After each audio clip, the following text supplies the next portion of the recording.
All right, hello Gamescom. Thank you, Alex, for that great introduction to the Broken Isles and the world of Legion. And I want to talk a bit about artifacts and class orders that you saw in the intro video, and then we'll move on to talk about dungeons and raids. So, artifacts. Weapons, obviously, but what are they? What's the deal with them? So, as Alex mentioned, the Legion represents the greatest single threat to our world that we have ever faced. And in order to fight this ultimate enemy, we need the ultimate weapons. We need weapons of greater power than any we've ever had before in order to stand a chance. And that's where artifacts come into play. Every single specialization in the game is going to have their own artifact to seek out and to wield and to use against the Legion. So depending on your class and your spec, that will heavily affect the way your story plays out and what you're interacting with in terms of the system. So, well, what are they? How do they fit in? The first thing you're going to do when you begin the Legion experience after the events of the Broken Shore is seek out the artifact for your spec. Follow your destiny and heed that calling to take up this ultimate weapon. And that experience is going to vary depending on what class and what spec you play. So for example, if you're a Retribution Paladin, you'll be returning to the location of the Broken Shore to find and seek out Ashbringer, where it fell in battle and was lost, so that you can take it up and wield it. If you're a Protection Warrior, you will follow up on the legends of an ancient Vrykul king who was buried with a sword and shield forged from the scales of the dragon Neltharion, who later went on to become Deathwing. You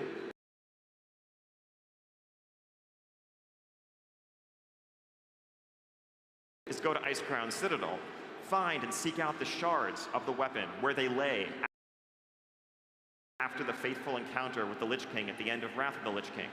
You will take those shards up and you will reforge them into a pair of rune blades that are the ultimate Frost Death Knight weapons.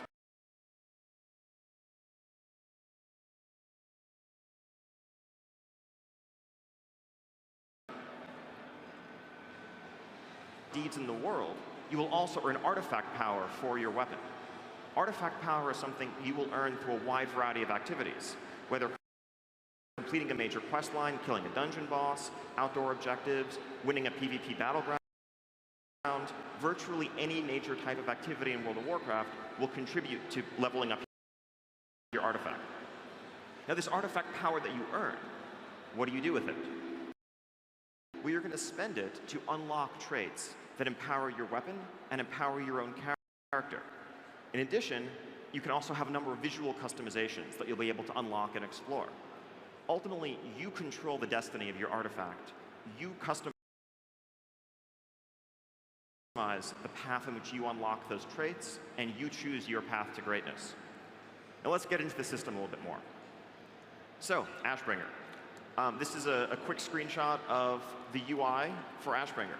Now, each artifact has a trait tree like this. It's kind of a grid that is overlaid on the outline of the weapon itself.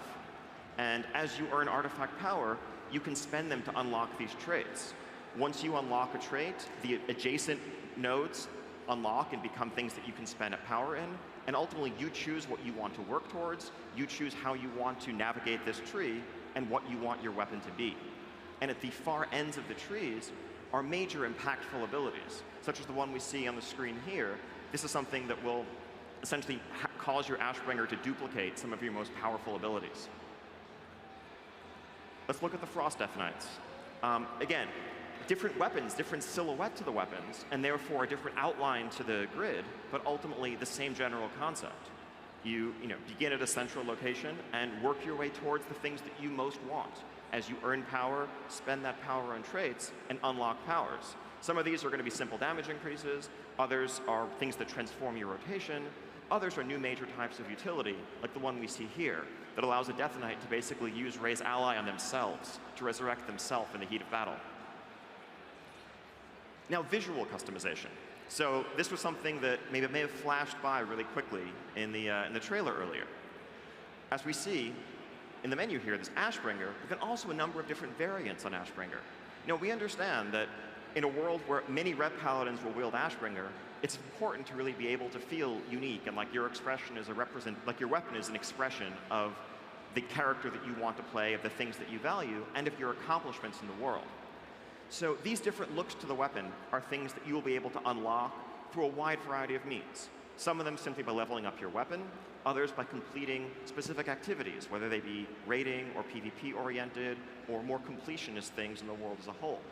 And within each of these looks, there's also a large number of color variants. So there's a tremendous total number of combinations for how you can have your artifact look. Now with Ashbringer, what we generally did, and what we've done with all of the artifacts, is you get the base weapon that looks like the sword you know and love that you've always seen in Tyrion Forgering's hand. It's the Ashbringer. Then there's sort of an evolved, upgraded version of it that once you reach a certain level of power with your weapon, you'll be able to unlock. But then we gave our artists the challenge of really just going off in exciting new different directions with these weapons, of trying to reimagine the fantasy of the sword, and that led us to things like an Ashbringer that's made out of pure fire, or a corrupted shadowy Ashbringer, or one that is shattered and being held together by crackling lightning. All of these have the basic silhouette of the weapon we know, but they have a very, very different feel ultimately, and there'll be things for you to work towards and use as an expression of the character you want to play.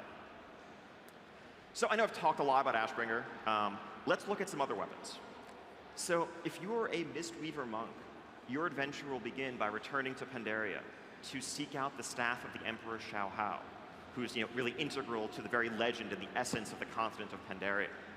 So here on the far left, we see the base weapon that you'll initially acquire, then an upgraded version of it. But then we've reimagined that staff in with the inspiration drawn from the various animal gods of Pandaria, whether it's Yulan, the jade serpent in the center, or Chi-Ji, the red crane on the far right, or a Sha-influenced, Sha-corrupted staff, second from the right in between those two. Those are all things to work towards, and again, you can kind of pick the look that you want, pick the thing that excites you most to be what you show off. Ashbringer.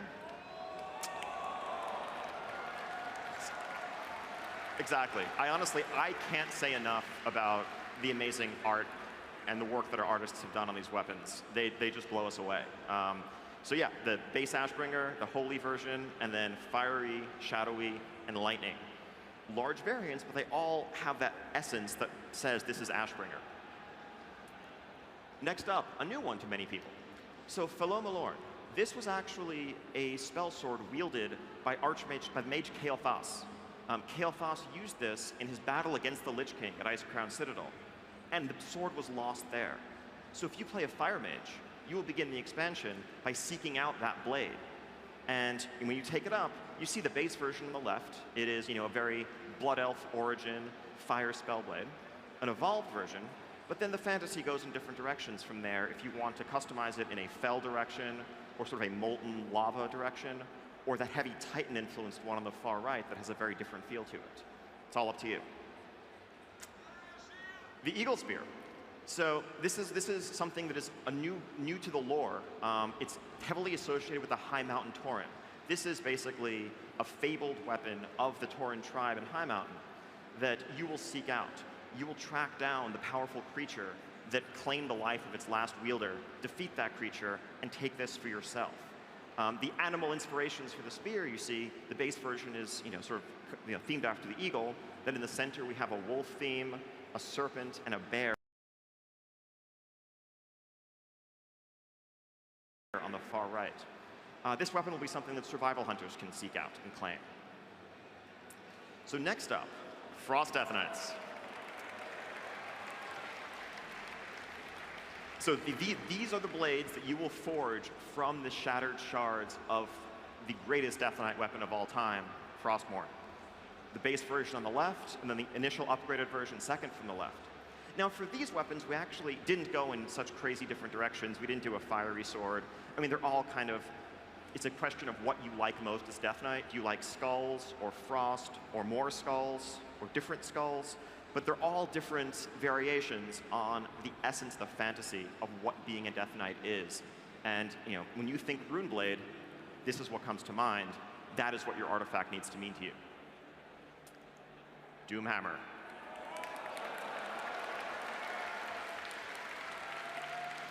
So this weapon will be claimed by enhancement shamans. Enhancement shamans will seek them out and pair this hammer with a pair in your offhand that is made of pure energy so that you can dual wield properly. The base version, of course, the one we know and love that we've seen Thrall carrying around for so long. and then various variants of it. The fell version in the center, a fiery one to the right of that, and then a magical crystalline one on the far right. All the essence of Doomhammer, but different fantasies to explore. Let's see, what's up next? So, Feral Druids. So, Feral Druids can seek out the Fangs of the first Night Saber. And on the far left here, we see a Druid with the base initial artifact that just claimed it. He's like a level 100 Druid. He's been playing the expansion for an hour or two. In the middle, we see a Druid with the upgraded Fangs of the first Night Saber. He's been playing for much longer. He's attained a more powerful artifact. On the far right side, we see a Druid with Spectral Fangs of the Night Saber. And it's a totally different look of the weapon. I mean, you can see how awesome the weapon is, right? Oh, right, yeah. I guess you can't really see the weapons on Feral Druids and Guardians. That's a shame. I mean, being able to customize your weapons so much. Druid. Instead of customizing the look of your artifact, you will customize the look of your form. So on the left, here we see a Druid with the base Fangs for the first Night Saber. On the right, that Spectral variant. Now, of course, there's many different color variations on each of these, and more entirely different models that we just couldn't fit on this slide, but they'll be the same number of variants as every other class has. So that's something for Feral Druids and Guardian Druids to look forward to. Oh, and by the way, yeah, on the last slide, that was an updated high-res version of the base cat form, in case you were wondering.